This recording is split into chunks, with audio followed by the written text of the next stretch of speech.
الله أكبر الله أكبر الله أكبر لا إله إلا الله والله أكبر الله أكبر ولله الحمد.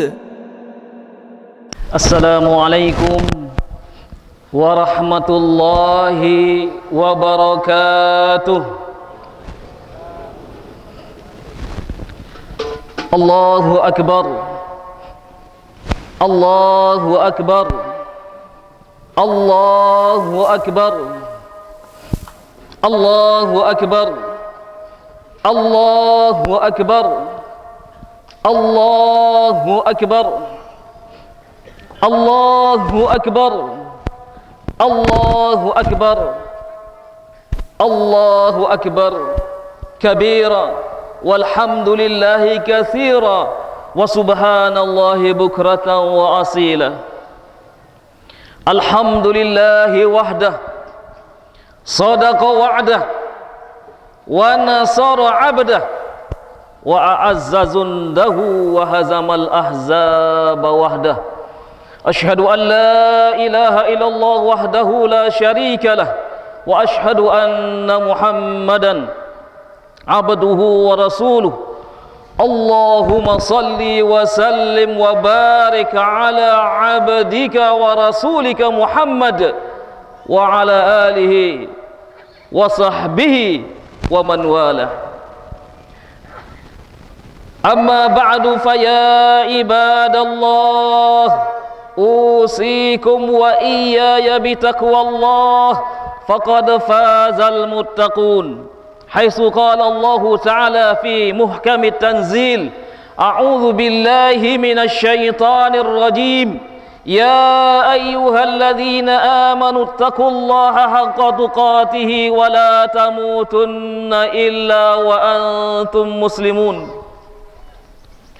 وقال صلى الله عليه وسلم في حديثه الشريف: اتق الله حيثما كنت وأتبع السيئة الحسنة تمحها وخالق الناس بخلق حسن. معاشر المسلمين, jamaah salat Idul Adha Masjid Mujahidin yang dirahmati dan dicintai oleh Allah Subhanahu wa taala, tidak ada kata terindah yang terucap dari insan setiap mukmin pagi hari ini kecuali alhamdulillah. Alhamdulillah ya Allah, Engkau masih berikan kepada kami kekuatan iman, kekuatan Islam, demikian juga sehat walafiat, sehingga langkah-langkah kami ringan menuju tempat ini. Kami bersimpuh di hadapan-Mu ya Allah. Tiada ada satu pun di antara kami yang tidak memiliki dosa dan kesalahan. Sekian bulan, sekian tahun ya Allah, kami hamba-hamba-Mu sudah banyak sekali melakukan perbuatan dosa. Maka kami datang pada hari ini untuk merengguk dan untuk menggapai rahmat dan maghfirah-Mu ya Allah. Ya Allah, ampunilah kami semua ya Allah yang hadir pada pagi hari ini. Ikhlaskanlah kami ya Allah untuk mengikuti salat Idul Adha ini. Selawat dan salam semoga tetap tercurahkan kepada baginda Rasulullah sallallahu alaihi wasallam, alladzi qad addal amanah, yang telah menyampaikan amanah Allah Subhanahu wa taala, menyampaikan risalah Allah Subhanahu wa taala kepada seluruh umat manusia, sehingga pagi hari ini kita semua ditakdirkan bisa hadir di tempat ini karena perjuangan dari baginda Rasulullah sallallahu alaihi wasallam.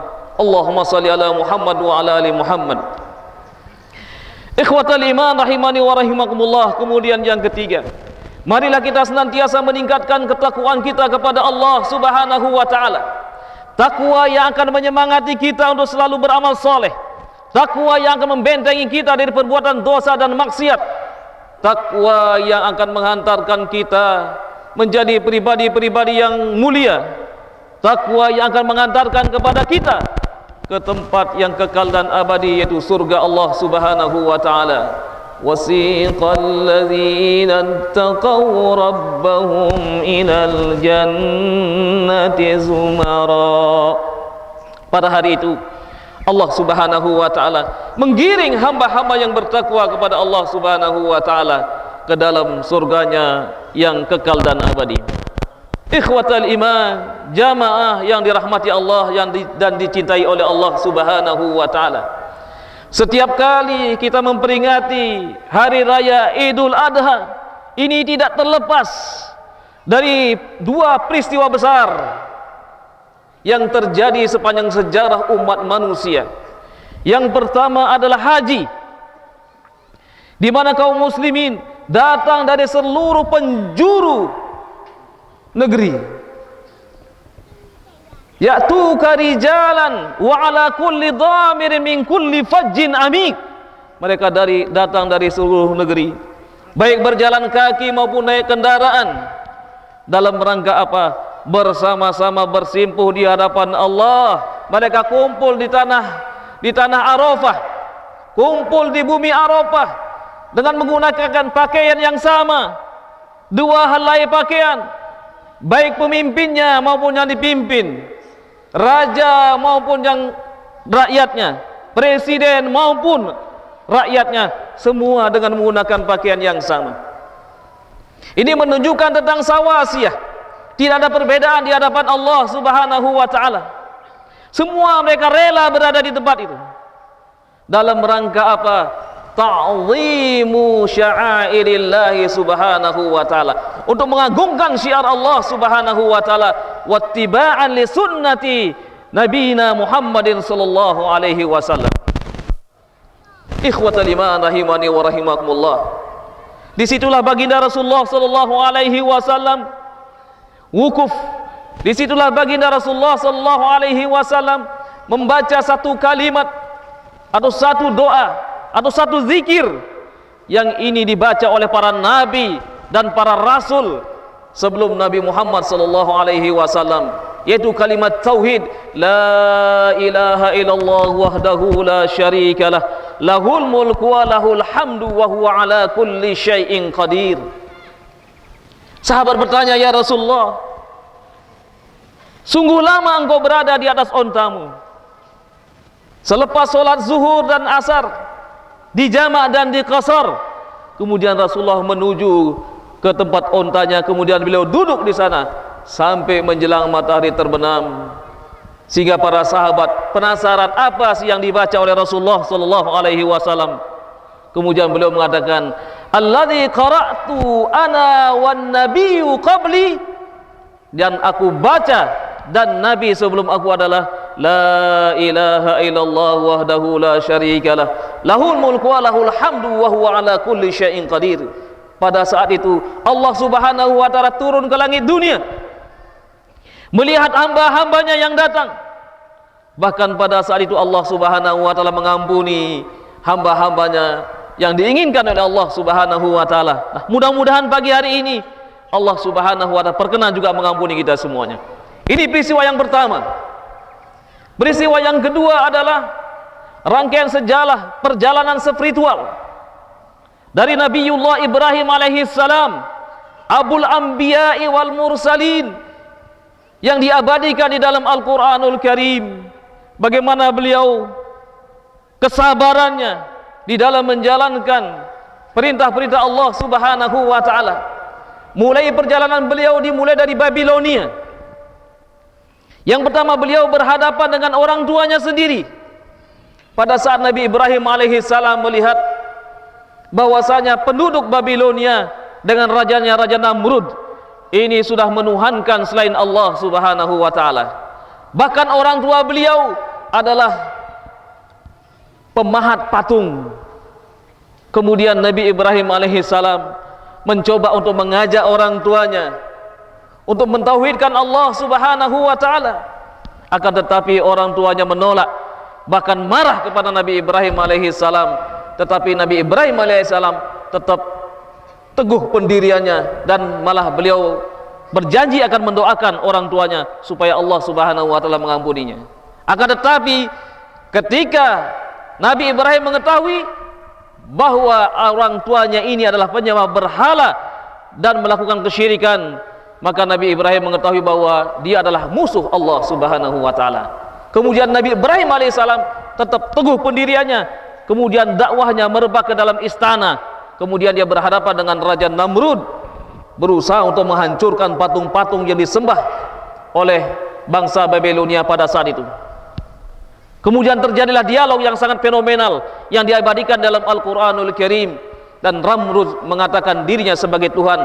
Tetapi Allah subhanahu wa ta'ala memberikan kecerdasan kepada Nabi Ibrahim alaihissalam yang mengatakan, wahai Namrud, kalau engkau bisa mengatakan bisa menghidupkan dan mematikan, coba sekarang terbitkan matahari dari sebelah barat dan ditenggelamkan di sebelah timur.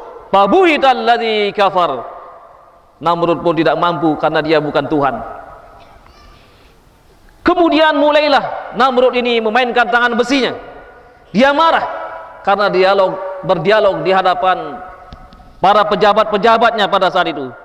Dia kalah dialog dengan Nabi Ibrahim alaihissalam. Kemudian dia mengatakan, ya Nar, dia mengatakan, wahai para pejabatku, siapkan api untuk membakar Ibrahim. Kalau memang dia memiliki Tuhan, Tuhannya akan menolongnya nanti. Tetapi Allah subhanahu wa ta'ala sayang kepada Nabi Ibrahim alaihissalam. Kemudian begitu api dinyalakan, Allah mengatakan, ya nar, wahai api, kuni bardan wa salaman ala Ibrahim. Karena Allah yang memiliki api, Allah yang memiliki makhluknya, tinggal diperintahkan api itu, maka api itu pun menjadi dingin dan menyelamatkan Nabi Ibrahim alaihissalam. Kemudian setelah itu perjalanan Nabi Ibrahim menuju ke bumi Syam, ke Palestina, tepatnya di Hebron. Disitulah Nabi Ibrahim alaihissalam memulai kehidupan yang baru, berdakwah. Tetapi Nabi Ibrahim mendapatkan ujian. Beliau sudah lama menikah, tetapi tidak diberikan keturunan oleh Allah subhanahu wa ta'ala. Beliau berdoa dan berdoa, doanya diabadikan, Rabbi habli minas salihin, Rabbi habli minas salihin, ya Allah anugerahkanlah kepada kami keturunan yang saleh. Tetapi Allah subhanahu wa ta'ala belum berkehendak untuk memberikan keturunan kepada Nabi Ibrahim lewat Siti Sarah. Kemudian beliau menikah dengan Siti Hajar.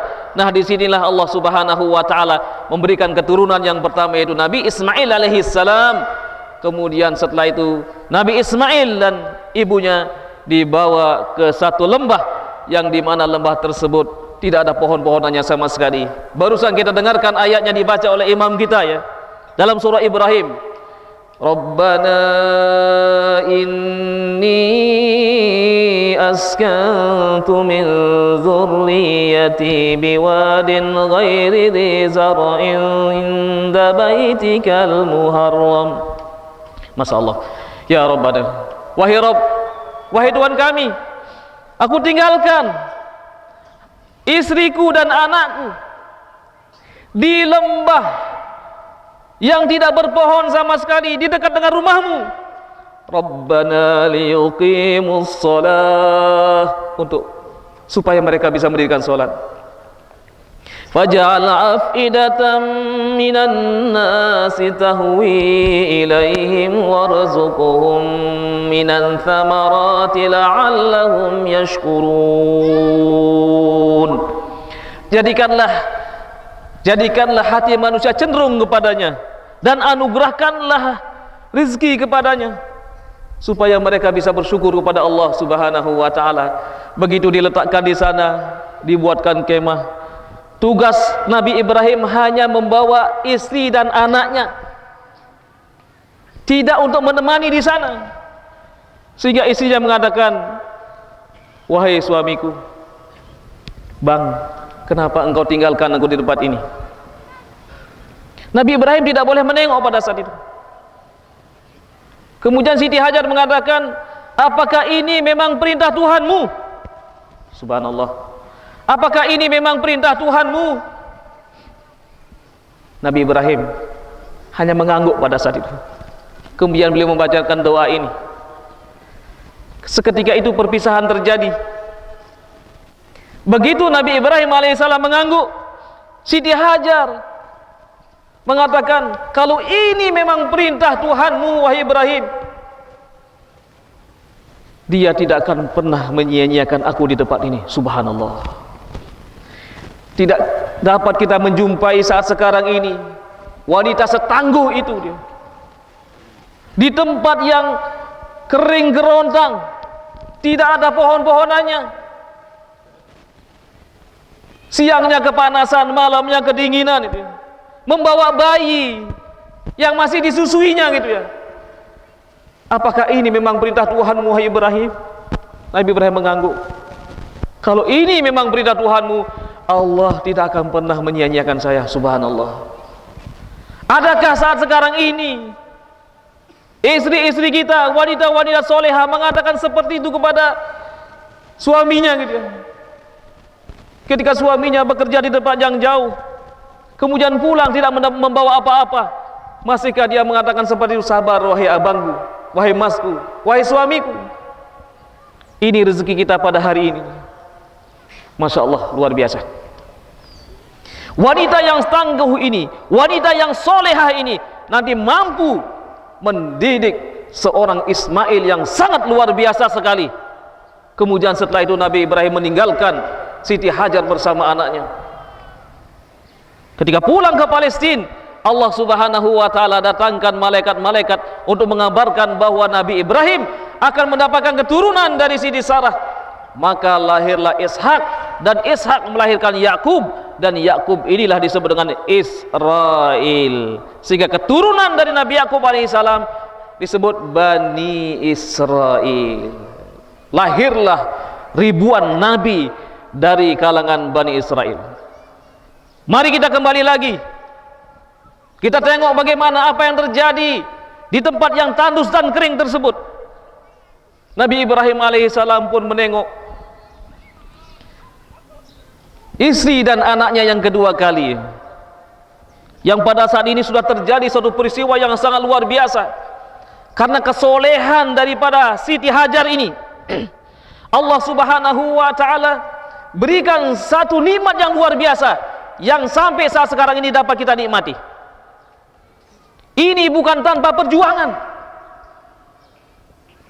Ketika sudah mengering air susunya gitu ya, perbekalan sudah habis, naluri seorang ibu menginginkan bagaimana anaknya bisa selamat sekalipun dia tidak selamat. Berlari-larilah Siti Hajar menuju ke Bukit Sofa.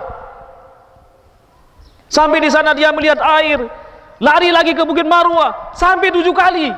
Terhentilah suara tangis Ismail yang masih kecil saat itu. Subhanallah, ini perjuangan. Sekecil apapun ini, kita memerlukan perjuangan. Allah Subhanahu wa ta'ala ingin melihat hamba-hambanya. Sekalipun dia adalah wanita lemah, tapi Allah ingin melihat seberapa kuat perjuangannya gitu ya. Demikian juga saudara-saudara kita pada saat sekarang ini, yang sebagian mereka tidak berangkat menunaikan ibadah haji gitu ya. Para pimpinannya sudah berjuang gitu ya, berdoa dan berdoa, tetapi Allah Subhanahu wa ta'ala berkehendak lain. Allah belum mengizinkan kepada mereka untuk berangkat ke tanah suci ini. Allahu Akbar, Allahu Akbar, walillahil hamd. Nah, kemudian di balik perjuangan itu, di balik pengorbanan yang dilakukan oleh seorang wanita yang lemah ini dari sisi fisik, tetapi imannya membumbung ke langit dia. Sangat luar biasa sekali. Allah Subhanahu wa ta'ala anugerahkan kepada keluarga Nabi Ibrahim alaihi salam, yaitu sebuah air yang memancar yang dapat kita nikmati sampai saat sekarang ini, yang itu adalah pancarannya dari surga, yaitu air Zam-Zam. Ikhwatal iman rahimani wa rahimakumullah. Datanglah Nabi Ibrahim alaihi salam menengok putranya, menengok keluarganya. Pada saat itu Ismail sudah menginjak remaja. Falamma balagha ma'ahu sa'ya qala ya bunayya inni ara fil manami anni azbahuka fanzur madza tara. Subhanallah. Belum selesai, belum melepas selesai melepas rindunya bertemu dengan keluarganya, khususnya kepada anaknya ini yang dirindukan sejak lama sekali. Kemudian lahirlah Ismail ini, kemudian sekarang remaja, belum selesai melepas rindunya, datang mimpi. Wahai anakku, wahai nandaku, aku ini melihat menyembelihmu di dalam mimpi. Masya Allah, datang-datang ingin menyembelih anaknya, itu dalam mimpi lagi gitu ya. Nah, ini mimpi kita dengan mimpinya para nabi itu beda gitu ya. Jangan sampai kita nanti mimpi seperti itu kemudian kita mengatakan kepada anak kita, jangan. Mimpinya para nabi adalah wahyu. Nah, mari kita perhatikan apa jawaban dari Ismail. Poin pentingnya di sini. Begitu orang tuanya mengatakan seperti itu, bagaimana pendapat wahai Ismail? Tanpa berpikir panjang Ismail mengatakan, ya abatif al ma tu'mar satajiduni insyaallahu minas sabirin. Wahai ayahandaku, lakukan saja. Kalau yang kau lihat dalam mimpi itu adalah sebuah kebenaran, lakukan saja, engkau akan mendapati aku termasuk orang-orang yang sabar. Dari mana Ismail mendapatkan jawaban seperti ini? Tentunya dari tarbiyah sang ibu yang sangat tangguh ini, yaitu Siti Hajar alaihassalam. Adakah Siti Hajar saat sekarang ini yang masih hidup di dunia ini yang memiliki keimanan yang tangguh seperti itu? Karena saat sekarang ini kita sangat memerlukan sekali tarbiyah seperti itu. Karena arus barat ya, arus globalisasi sekarang ini semuanya sudah canggih, bisa merubah akhlak anak-anak kita, akhlak para remaja kita yang tadi yang memiliki akhlakul karimah menjadi akhlakus sayyi'ah, na'udzubillah min dzalik. Nah, ikhwatal iman rahimani wa rahimakumullah. Kemudian Nabi Ibrahim pun menjalankan apa yang menjadi perintah Allah Subhanahu wa taala dengan keikhlasannya, dengan keikhlasan dan kesabarannya, maka Allah Subhanahu wa taala menggantikan Ibrahim ya dengan satu kibas, dengan satu kambing yang sangat luar biasa, sehingga beliau tidak jadi menyembelih putranya, diganti oleh Allah Subhanahu wa taala. Begitulah kalau seseorang yang senantiasa beribadah semata-mata karena Allah, ridho dengan takdir Allah Subhanahu wa taala, istiqomah dengan syariatnya, maka Allah Subhanahu wa taala akan memberikan satu nikmat yang sangat luar biasa. Nah, hikmah yang dapat diambil di sini adalah mari kita di dalam kehidupan ini jadikan diri-diri kita menjadi diri yang berpribadian yang mulia, berkepribadian yang soleh, dan pasangan kita menjadi pribadi yang solehah, sehingga dari pribadi-pribadi yang soleh dan solehah ini maka akan melahirkan putra-putri serta generasi-generasi yang sebagaimana yang diharapkan oleh Allah Subhanahu wa taala, itu generasi Rabbani. Dan di dalam kehidupan ini tentunya semuanya kita memiliki sebuah permasalahan-permasalahan, maka permasalahan itu tidak akan bisa kita pikul sendirian. Mari kita libatkan Allah Subhanahu wa taala. Kita selalu memohon kepada Allah Subhanahu wa taala. Seperti pagi hari ini, sebentar lagi kita akan bersama-sama memohon kepada Allah Subhanahu wa taala agar Allah Subhanahu wa taala mengampuni dosa-dosa kita semua, meringankan semua beban-beban kita, dan mengampuni semua orang tua kita yang sudah meninggal dunia maupun yang masih hidup. Demikian juga saudara-saudara kita yang beriman yang masih hidup dan sudah meninggal dunia, dan Allah Subhanahu wa taala segera menyembuhkan saudara-saudara kita yang sedang sakit. Demikian juga Allah Subhanahu wa taala segera mengangkat mara bahaya pandemi yang sedang merebak saat sekarang ini. Ala wasallu ala nabikumul muhda kama amarakum fi kitabil karim. Mari kita berselawat dan mengucapkan salam kepada baginda Rasulullah sallallahu alaihi wasallam yang telah menuntun umat ini dari alam gelap menuju alam yang terang benderang. Allahumma salli ala Muhammad wa ala ali Muhammad kama shallaita ala Ibrahim wa ala ali Ibrahim, wa barik ala Muhammad wa ala ali Muhammad kama barakta ala Ibrahim wa ala ali Ibrahim fil alamin innaka Hamidum Majid. Ikhwatal iman rahimani wa rahimakumullah. Syariat Nabi Ibrahim alaihi salam dijadikan sebagai syariat Nabi Muhammad sallallahu alaihi wasallam, yaitu syariat berkorban. Insyaallah kita sebentar lagi kita akan berkorban. Yang belum mampu berkorban saat sekarang ini, maka masih ada 2 hari atau 3 hari ke depan. Mari kita siapkan diri-diri kita untuk berkorban, yang itu adalah merupakan ibadah sosial untuk berbagi kepada saudara-saudara kita semuanya. Bismillahirrahmanirrahim. Alhamdulillahirabbil alamin. Hamdan yuwafi na'imahu wa yukafi mazidah. Ya Rabbana lakal hamdu kama yanbaghi li jalali wajhil karim wa 'azimi sultanik. Allahumma Rabbana la tada' lana dhanban illa ghafartah, wa la hamman illa farrajtah, wa la karban illa naffastah, wa la daynan illa qadaitah, wa la maridan illa shafaitah, wa la hajatan min hawaijid dunya wal akhirah illa qadaitaha wa yassarta ya Allah ya Rahman ya Rahim. Allahumma ighfiril mu'minina wal mu'minat wal muslimina wal muslimat al ahya'i minhum wal amwat bi rahmatika ya arhamar rahimin. Rabbighfir lana wa liwalidina wa li azwajina wa abnaina wa dzurriyyatina wa jami'il mu'minina wal mu'minat wal muslimina wal muslimat al ahya'i minhum wal amwat. Allahumma inna nas'aluka al huda wat tuqa wal afafa wal ghina. Allahumma inna nas'aluka ridhaka wal jannah wa na'udzubika min syakhatika wan nar. Rabbana atina fid dunya hasanah wa fil akhirati hasanatan wa qina adzaban nar wa adkhilnal jannata ma'al abrar ya aziz ya ghafar ya rabbal alamin. Wa sallallahu ala sayyidina Muhammadin wa ala alihi wa sahbihi ajma'in wa akhiru da'wana alhamdulillahi rabbil alamin. Assalamu alaikum warahmatullahi wabarakatuh. Allahu akbar, Allahu akbar.